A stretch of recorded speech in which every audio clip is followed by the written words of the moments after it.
I'm Henry Gillette, And I'm Zachary Lopes. and this is Wildcat News. Among the amazing new areas of the school is the art room. From its great view to its learning opportunities, this room is becoming one of the most popular spaces in the building. Art classes at Westport High help students find a creative outlet and workshop with different materials in new ways. Miss Lambert, Westport High School's art teacher, assists students in creating innovative and original art pieces throughout the school year. The art classes have been really good. I have some great students this year. They're all experimenting with new concepts, and we're working really well. Westport High offers various art classes to students. Some of these classes include sculptures and ceramics, intro to art, drawing and painting, and photography.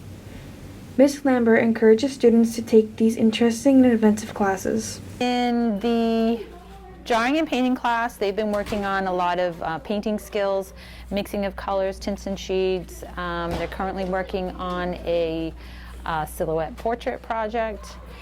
In the AP Studio class, they've worked on the RISD bike drawing, which has always been a RISD requirement. And they've been working with value and pencil. Then in my intro to art class, they've done a variety of things. They've done contour line, they've done color theory. Right now they're currently going to work on a sculpture project. So we do a lot of things. I would encourage people to take, I think the drawing and painting class is really great, and I think that's a lot of fun, and people learn a lot, so I think that one's great. And sculpture and ceramics, I would definitely take that. That is one you have to take. A welcome addition to the new school is the common areas, where learning, studying, or just relaxing takes place. Coming into the new school, there has been many things added in our environment that we aren't quite used to yet. Scattered around the school, usually at the end of each hallway, we have the commons, which is an area with tables, whiteboards, TVs, and couches. With this being a new addition, students and teachers have their opinions. They've added a lot to what we can do as a class. I'm able to sometimes send students that are responsible enough to work out there on their own, and they're able to collaborate in a more open setting, but also in a different environment that they're not used to. So I think it's been a good addition. It gives the school a homey feel, and it makes students more comfortable throughout the school day. I like to go out there during class time, and I feel like it gives you a new space to work in and clear your mind. With the commons being such a big and convenient area, some teachers and students have started using them for educational purposes. I think that in our class specifically, we hung up posters, which were projects that our Algebra 1 class did, and we were able to have students come out here and solve equations that were on everyone's posters. So having the common area was a good use of the space. That way all of the students were able to view everyone's posters and also continue working on their math skills. It's a bigger environment and a new place to work, and you can use the whiteboards. Other times we will come out there as a whole class and work together. It's just a different environment. That way we're up and moving. But teachers take us out there sometimes, and it could generate new ideas, and it's a bigger space to do projects and stuff, and it's better for one-on-one learning with your teacher. The opening of the new school has added 2 more grades to the building. While exciting, it also has challenges for all involved. The movement to a larger school has been difficult for students and staff. We see how this can affect the teachers who were recently teaching at the elementary school in their transition. The administration's done a good job getting the kids ready, and we weren't able to get into the school really until we started, but I think the kids are getting used to it, and I think after the first week or so, they're kind of figuring out where everything is, and I think it's gone about as smooth as it could. I'm still getting used to the transition. It's been hard going to a bigger school. I'm in more than one hallway. So I like the new school. I like the new technology, but I'm still getting used to where everything is. 10-year-olds being in the same school as an 18-year-old can easily cause discomfort to the students. We look into the teacher's point of view. I don't think so. I think students are always in a little bit of discomfort at the beginning of any school year, but I think as we go, they're getting used to it. I do think they like it. I think, having lockers for the younger kids is an adjustment. Having Chromebooks and having to bring those things is an adjustment. But I think the overall fact that they're in a new building is a good thing for them. And I don't think they're any more uncomfortable than they would be any beginning of any new year. think they can adapt easier than the adults because we've been used to being in a small building for so long. And once the clubs start up, I think that it will become routine for them. So I think they're adapting easily.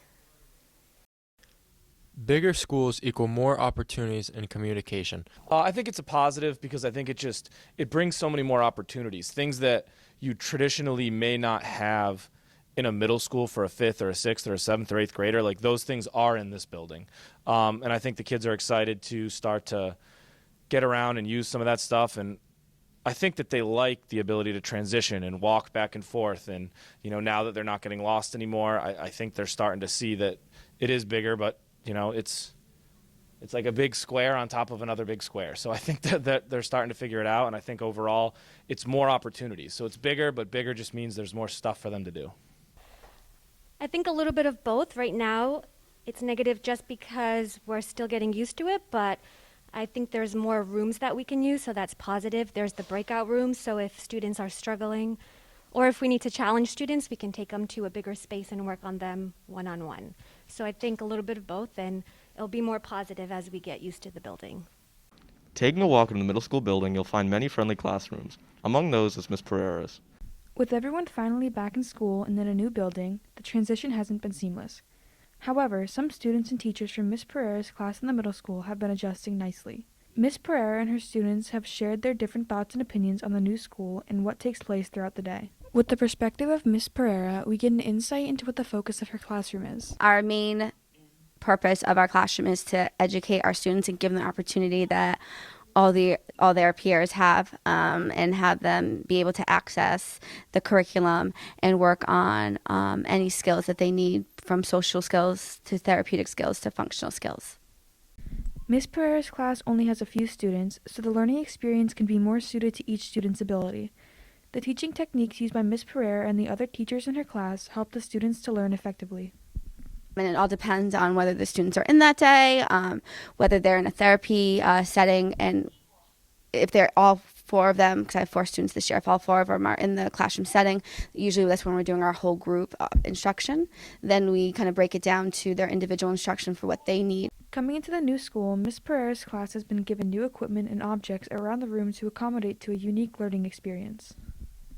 We are loving our new classroom. We went from a really, really nice classroom in our old middle school, but unfortunately, due to everything, we had to close down. And going into the old middle high school, junior, senior high, we were kind of borrowing spaces that weren't really made to be classroom settings. So this is a perfect classroom. It has state-of-the-art technology. We're still kind of getting some more technology in.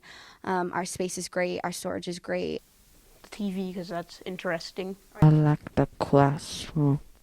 The quality of the classroom makes it really welcoming for the students to come in each day and want to be here and want to learn. Many students have part-time jobs. For 2 juniors, the high seas is where they make their spending money. Part-time jobs are common in high school, but not all of them are as exciting as the one that Matt Smith and Nate Gifford do. They go out on the water to catch lobsters and quahogs, which is no simple task, as their trips last for 4 days at a time and involve a lot of physical exertion and struggles like seasickness and sleeping on the boat. I work on a lobster boat in the summertime. Yes, it's very hard work. The hours you work are outrageous. I used to get really bad seasick, but I'm overcoming it as I do it more. But I still, really, when it's really, really rough, I get seasick. Work on a lobster boat with Nate. The first trawl of every trip is always the hardest. That's when I feel like quitting the most. That's pretty hard. The hardest part is probably just the sleep, though. If you get a full night's sleep, it's not bad. I've only got seasick once, and it was during the hurricane, so. Both students have been doing it for a long time, Nate for 5 years and Matt for 1, so they have been more accustomed to the hardships they face while on their trip. Though it is difficult work, they do not view it all as bad. Coming in, getting paid, and the crew. Probably hanging out with my friend and coming in to see all the people, looking at it on the dock.